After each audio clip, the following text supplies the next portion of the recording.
Bien, monsieur le Président du Conseil départemental, cher Michel, Monsieur le Vice-président de la Métropole, cher Pascal, et j'aurais aimé dire Madame la Ministre, chère Valérie Létard, mais on comprendra par ailleurs que, faute de réponse, mais surtout compte tenu du contexte, que cette phrase ne peut pas être prononcée, même si nous gardons l'espoir d'ouvrir un dialogue avec le ou la ministre de demain.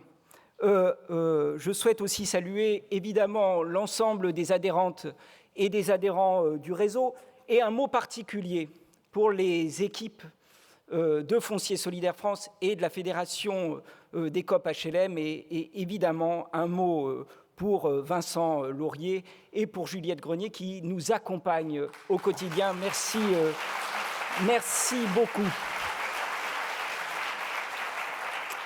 Bien sûr, je veux remercier l'ensemble des équipes du département, de la métropole, de Nantes Métropole pour cette organisation remarquable.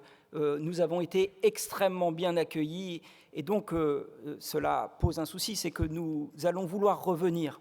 Donc nous reviendrons évidemment. Non, ce que je veux vous dire aujourd'hui, c'est qu'après Lille, Rennes, Anglet, Paris et Lyon, nos 6e journées ont été un réel ou sont un réel succès avant même que les visites aient été organisées. Nous savons que c'est un succès.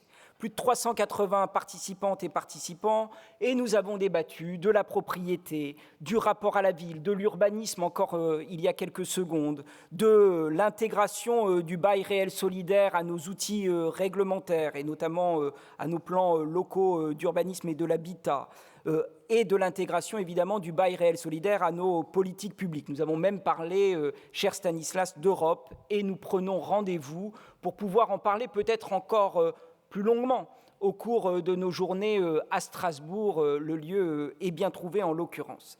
Mais aujourd'hui, je veux vous dire notre chance d'avoir un réseau de plus en plus visible, un réseau capable de corriger, d'alerter sur certaines mesures que nous jugeons comme des obstacles, un réseau à l'œuvre pour une nouvelle étape de notre plaidoyer.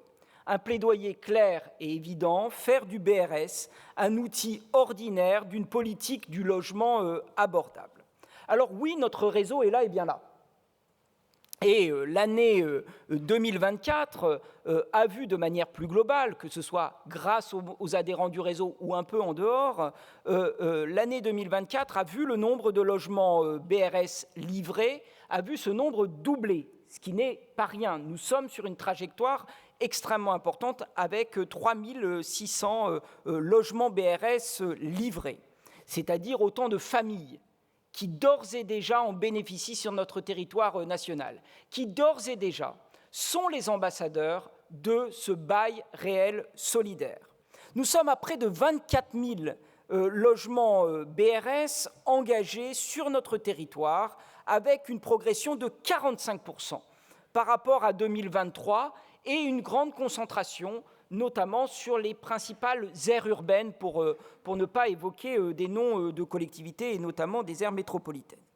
Nous devons évidemment cette progression au rôle des organismes de foncier solidaire. Plus de 80 composent notre réseau, et évidemment, nous tenons, je crois que c'est important, cher Christian, nous tenons à la diversité.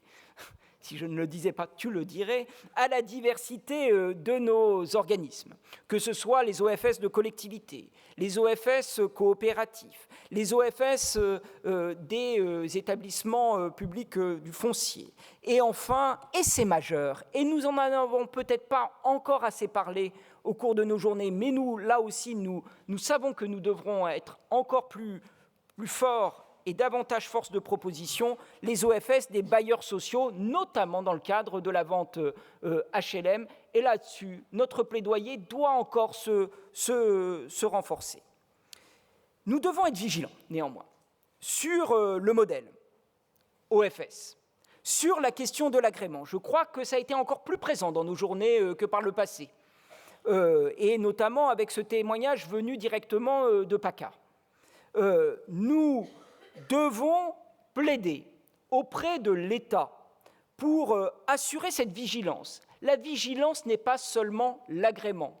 L'agrément, il se fait sur des critères objectifs, mais l'agrément doit entraîner un contrôle. Si nous ne le faisons pas, c'est nous tous qui seront finalement confrontés à une ambiguïté, à une absence de clarté sur le bail réel solidaire. Et je crois que c'était l'esprit du témoignage, notamment de Nantes Métropole ou de Lille, c'est de dire que nous devons avoir des politiques publiques claires, qu'elles se fassent à travers un seul OFS ou à travers plusieurs OFS, mais il s'agit d'avoir une régulation de la politique publique et nous ne pouvons pas laisser faire n'importe quoi. Donc nous plaiderons encore avec plus de force sur cette question du contrôle, qu'il soit fait à partir du CR2H pour l'agrément, mais le contrôle doit prendre d'autres voies et nous allons y travailler dans les prochaines semaines.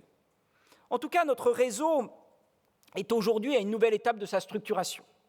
Il est évidemment membre de la famille du logement social. Il veillera à ce que le BRS reste d'intérêt général et profite aux hommes et aux femmes aux revenus modestes et aux revenus moyens. Pour cela, le réseau, et c'est mon deuxième point, doit veiller à lever certains freins. Nous nous plaisons à dire au sein du bureau et du conseil d'administration, doit veiller à lever certains irritants réglementaires. C'est quand même fou d'avoir à plusieurs gouvernements, plusieurs gouvernements successifs, des ministres, là aussi, qui se renouvellent à un rythme assez fréquent, des premières ministres et des premiers ministres qui disent vouloir faire profiter du BRS au plus grand nombre et qui contribuent à multiplier des obstacles. J'en prendrai qu'un. Je n'ai pas eu le temps, lors de la première table ronde, de l'évoquer. Le décret du 16 juillet 2024, je ne parle pas du BRS d'activité, mais qui introduit l'obligation de justifier l'absence de propriété pour signer un BRS. Peut-être que l'idée n'était pas mauvaise, notamment pour garantir l'idée d'avoir des personnes aux revenus modestes et aux revenus moyens. Mais ça n'est pas réaliste. Ça n'est pas réaliste, surtout si on songe à des cas concrets. Je pense évidemment à ce ménage qui se sépare, qui est en voie de divorce. Et pourquoi pas à l'épouse, qui elle-même va devoir faire face à une baisse de revenus et qui voit dans le BRS un élément garantissant son avenir et sa sécurité, et qui serait touché par cette mesure. Je pense évidemment à ce que nous devons travailler avec acharnement, c'est notamment le redressement des copropriétés dégradées. Nous n'avons pas encore tout l'attirail, mais une telle mesure entraverait ce développement et nous devons donc la corriger. Là encore, je pense que c'est dans notre dialogue plus fluide que nous aurions pu lever un tel irritant, un tel obstacle. Mais ça n'est qu'un détail, car nous avons encore d'autres défis. Et c'est là mon troisième point et mon point principal. Nous devons aujourd'hui passer à une autre étape de notre plaidoyer, car il y a bien des chantiers que nous devons relever. Le premier défi est la meilleure articulation entre production du BRS, programmation de BRS et loi SRU. Jamais, je le dis encore avec force pour qu'il n'y ait aucune ambiguïté, jamais la production de BRS ne devra se faire au détriment des PLAI et des PLUS. Ne devra se faire au détriment du logement locatif social qui est dans notre pays l'élément central à défendre, et nous mesurons aujourd'hui, alors que les bailleurs sociaux sont fragilisés, à quel point le logement social, dans une crise véritablement d'une très grande gravité, le logement locatif social joue son rôle contracyclique. Donc, aucune ambiguïté de notre côté. Mais dès lors que la part de PLAI, de PLUS est atteinte, nous ne devrons pas dégrader la carence des communes, sans quoi elles seront réticentes à autoriser des programmes contenant des BRS. Et c'est un risque majeur. Il nous faut trouver un décompte non entravant entre OFS, collectivités, État local, mais aussi ministère et DHUP. Nous devons être incitatifs.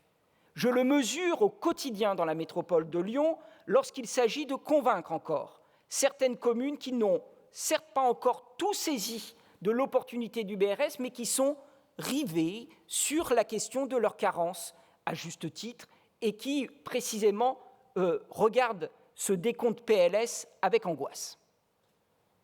Nous devons relever un deuxième défi, celui, allez, utilisons un terme un peu jargonnant, celui des cibles. Je vois bien la tendance à vouloir rehausser le plafond de ressources des BRS. Je dis que le BRS est certes un succès, mais encore un succès fragile. C'est bien cela qui m'ennuie dans le témoignage venu de PACA, comme dans celui de la question des plafonds ou des différentes typologies de BRS. Car, effectivement, ce succès est encore fragile, et donc il ne faut jamais oublier qu'il a été voulu pour des personnes éligibles au logement social. Alors nous devons rester sur notre position de réseau, et je le dis après avoir échangé avec un certain nombre d'adhérents. Cette position que nous avons obtenue au sein de notre réseau, c'est de défendre le nouveau plafond. Je le dis, c'est-à-dire le PLS accession, c'est celui que nous avions plaidé auprès du dernier ministre qui nous a autorisés à le rencontrer, je pense à Olivier Klein, c'est-à-dire que nous devons en rester à ce plafond qui autorise déjà une variété d'usages. D'ailleurs, oublier que le BRS est dédié aux personnes éligibles au logement social, c'est oublier notre mission de service public. Et à l'heure où nous demandons de sécuriser le modèle économique de nos OFS avec une fiscalité spécifique, nous devons défendre notre appartenance au service d'intérêt économique général, et je crois que c'est une position cohérente. Nous avons encore un défi d'un usage plus volontariste du BRS. Des territoires sont encore à conquérir. Je pense aux quartiers populaires. Je pense aux quartiers populaires en rénovation urbaine. Nous devons pouvoir produire du BRS dans ces quartiers, et donc nous devons, cela a été dit, ouvrir encore, pour certains de nos territoires, un meilleur dialogue avec la Caisse des dépôts et consignations, mais j'ai entendu des pistes hier qui nous permettront, là encore, de prolonger le dialogue et d'obtenir satisfaction. Nous devons avoir un usage plus stratégique du BRS. Par exemple, il est parfois effectivement très difficile, non seulement par rapport au prêt Gaïa, mais également par rapport à des acquéreurs potentiels, de faire un BRS là où la décote n'est guère possible, puisque le marché n'est pas assez, permettez-moi cette expression, tendu ou difficile. Eh bien, imaginons des formes de portage. Imaginons du BRS décalé dans le temps, avec des formes de portage via notamment, pourquoi pas, du logement locatif intermédiaire. Pour le moment, c'est très compliqué, mais cette idée d'un usage stratégique du BRS, car nous savons ici que le BRS est un outil pérenne qui permettra durablement de contenir les prix. Eh bien, lorsque nous n'arrivons pas à le faire en 2024, imaginons de pouvoir réunir toutes les conditions pour qu'en 2036, il puisse être proposé à des locataires, à des propriétaires sur l'ensemble de notre territoire. De la même manière, il nous faudra travailler ensemble à faire du BRS un des outils de redressement des copropriétés dégradées, voire de lutte contre l'habitat indigne. Et sur ce plan, nous savons que nous devons rencontrer au plus vite l'ANA pour essayer d'obtenir une aide, non pas forcément à destination des OFS, mais, par exemple, des habitants directement. Enfin, nous devons sécuriser la revente de nos BRS. Nous devons tout faire pour permettre aux acquéreurs de deuxième, troisième génération et suivante d'acquérir dans les mêmes conditions, avec la même solvabilité. C'est pour cela que nous plaidons fortement pour un prêt à taux zéro BRS, associé au BRS en tant que tel. Je veux d'ailleurs chaleureusement remercier les sénateurs et sénatrices qui ont défendu cela au Sénat, et notamment dans l'examen de la loi de finances. Je pense à Frédéric Espagnac, à Pascal Salvodelli et bien sûr à Audrey Linkenheld. Grâce à eux, la voix du BRS a été entendue. Nous savons que nous avons encore la nécessité de renforcer ce plaidoyer auprès de nos parlementaires pour qu'ils soient encore plus nombreux à porter cette voix demain. Alors voilà, chers amis, le bail réel solidaire s'installe à l'heure où la crise du logement n'a jamais été aussi crue, aussi sévère, avec de très nombreuses conséquences que nous connaissons toutes et tous.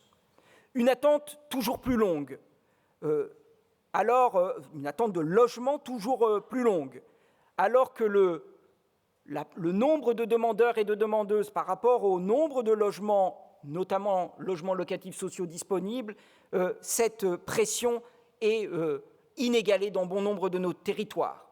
Mais également une fragilisation de nos bailleurs sociaux, je l'ai dit il y a quelques instants, dont la capacité d'investissement fond. Et c'est une de nos très grandes préoccupations.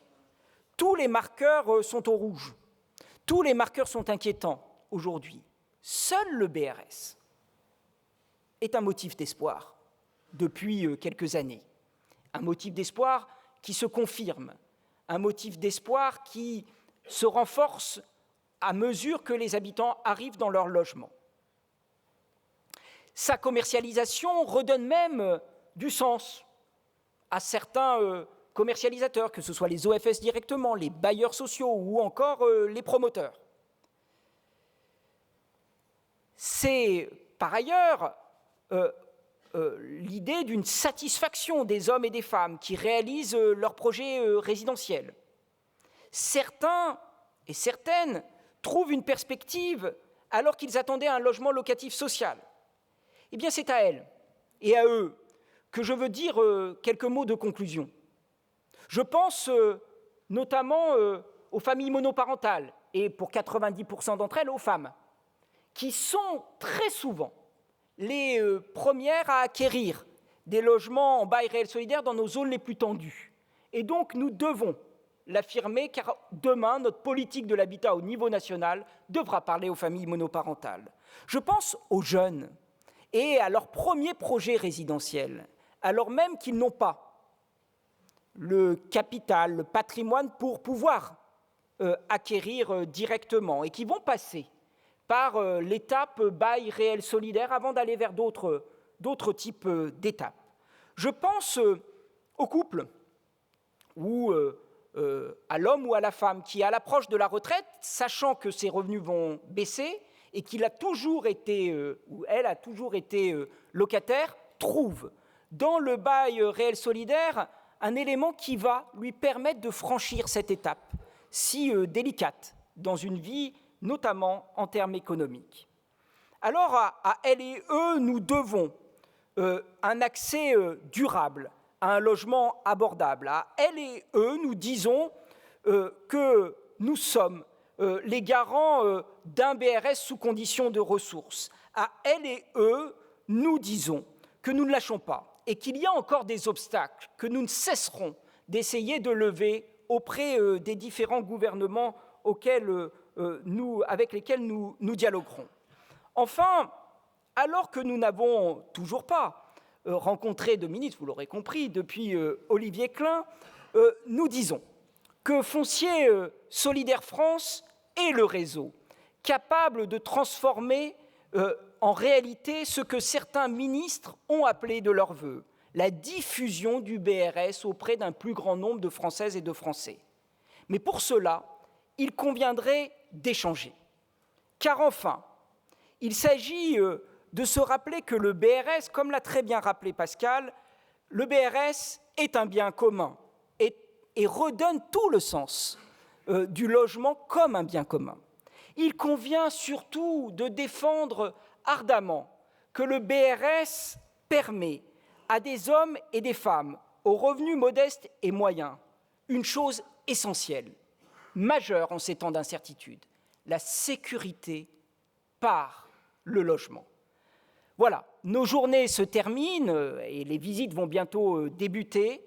Je vous donne rendez-vous en juillet 2025 à Strasbourg. Je vous remercie.